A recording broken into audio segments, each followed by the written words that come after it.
This edition of MacVoices is sponsored by Linode, your solution when you need a virtual server in the cloud. Use the code MacVoices2019 to take $20 off your first purchase at linode.com/MacVoices. Hi, I'm Chuck Joyner, and this is a MacVoices briefing on solving a disk problem with DaisyDisk. Folks, I want to tell you a quick little story about a problem I had and the unexpected way I was able to solve it. About a week and a half ago, I noticed that my Mac started losing storage space, or I should say having storage space occupied. And it got to the point, it got so bad that I was down to 50 gigs worth of space open on a 1 terabyte hard drive. And of course, as you might imagine, performance had suffered on the way down till we got to this point. I tried Disk Utility, and Disk Utility was giving me conflicting information. There was storage that was marked as purgeable, and it looked like it was coming from Time Machine, but I wasn't completely sure. But it's marked as purgeable, and yet the OS was not purging it. So it just kept stacking up, and the free space kept going down and down to the point that I was having difficulty running just about anything. So I started the usual processes of trying to run Disk Utility, ran Disk First Aid multiple times, and that was strange because one time it would run and say that I had a lot of space available, over 300 gigs. The next time it would tell me I had about 50 gigs available. So I was looking around for everything. I tried all of the Disk Utilities. I tried restarting the thing. I tried running Disk Utility from the recovery partition. Nothing would work. I was on the verge of just going ahead and reinstalling the OS. That even gave me a problem simply because there was not enough room to do that. And it seemed like every time I would move significantly large files off of the disk, it would fill that space right back in. So out of desperation, I decided to try DaisyDisk to see if I could figure out where the problem was. And I want to show you what happened and how it happened. Now, for better or worse, I was not able to do screen captures when this was going on. I was too intent on actually solving the problem. But I can give you a quick little example here of sort of what it looked like and how it worked. Linode is where you go when you want a high-quality cloud host for whatever you're doing. Websites, development, hosted services, whatever you're doing. Linode just opened their latest data center in Toronto, Canada. That means that users can comply with in-country data protection requirements while taking advantage of some of the best tools and tech in the business. Not in Canada, Linode will be opening an additional data center in Mumbai by the end of 2019. And they already have 10 other data centers around the globe. How fast is it to get up and running with Linode? This fast. Pick a plan. Pick a distro, pick a location. Boom. Linode has tools that make it easy to get your server up and running in minutes, not hours or days. I'll be telling you more about Linode as we go along, but why wait? Visit linode.com/MacVoices, find out what they can do for you, and then, as a first-time customer, take $20 off your first order. That's linode.com/MacVoices for a $20 credit on your first order. Thanks to Linode, and welcome as a new sponsor of MacVoices. This is my desktop with DaisyDisk already launched, and as you can see, it has identified how much free space I have on the disk. And by the way, if you see it changing, it's because I am doing a screen recording of this, so that's normal. Up to this point, I had tried every disk utility I have, and many of them, the names we all rely on, and was having no luck. At best, it would identify the problem, say it was fixing it, but it would not fix it. Disk Utility itself would give me conflicting results. I'd run it from the recovery partition, I'd run it from within the user account.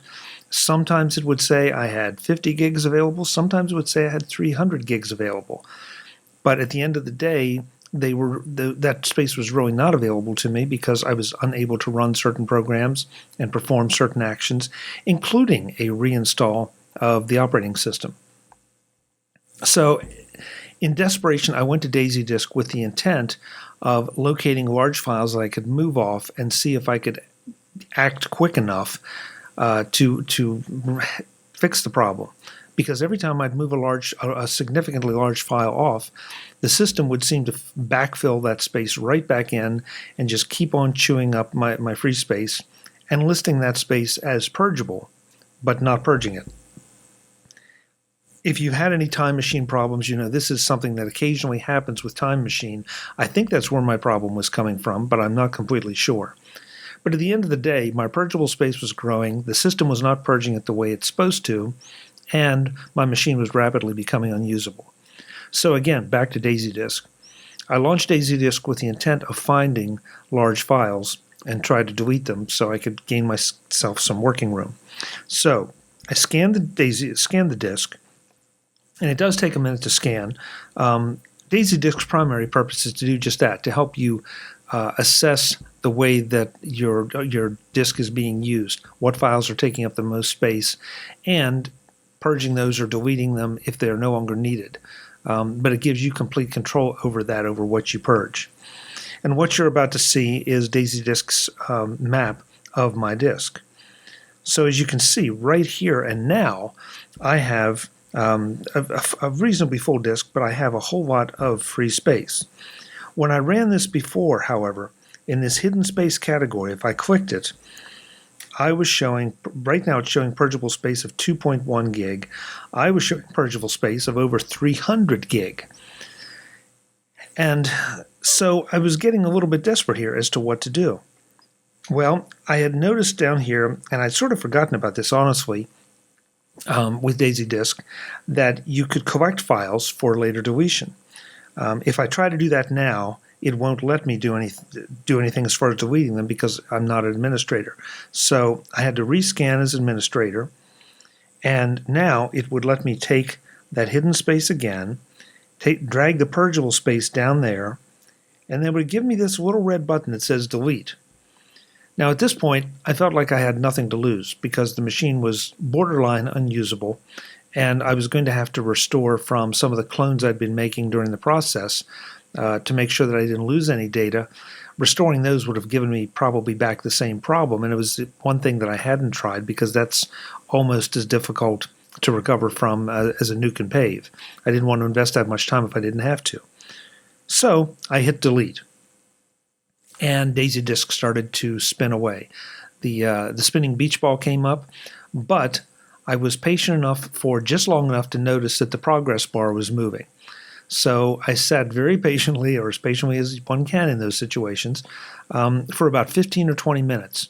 And the progress bar slowly edged up as DaisyDisk said it was deleting the 300 gigs worth of purgeable files or purgeable space.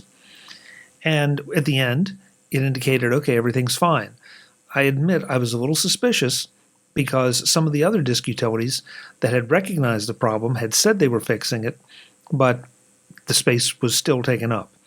So I quit DaisyDisk, I restarted the machine, and indeed, the space had been purged properly. I had my 300 gigs plus back. I was able to run any program I wanted, and everything has functioned fine since then. So I don't know exactly what the problem is, but the moral of the story here is that DaisyDisk was able to do what none of the other utilities were able to accomplish, and that is actually purge that allegedly purgeable space that the system should have been taking care of. So if you find yourself in this situation, you want to make sure that you at least look at the DaisyDisk option as well. I don't often think of DaisyDisk as a disk utility in the sense of repair or recovery, but I'm going to from now on. So my problem was solved. I'm still not sure exactly what happened. The problem has not recurred, so I think it's just one of those weird little cosmic ray things that a bit got flipped in the wrong direction, and now everything is humming along smoothly. One note, though, I want to make sure you understand.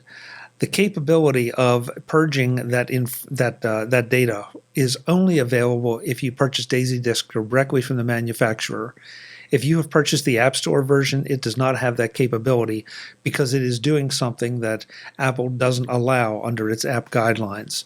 So if you do run into this problem and you decide to try this solution, you will need to get the direct download version and not the App Store version.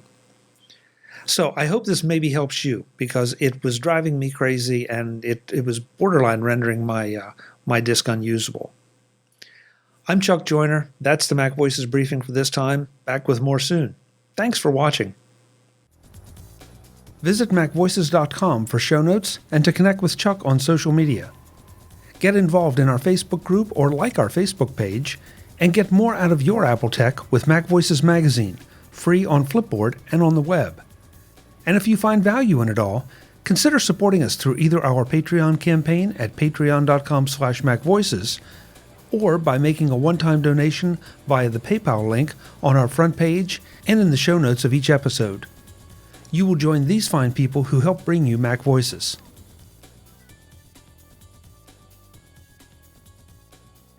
Advertising handled by Backbeat Media at backbeatmedia.com. Bandwidth provided by CacheFly at cachefly.com.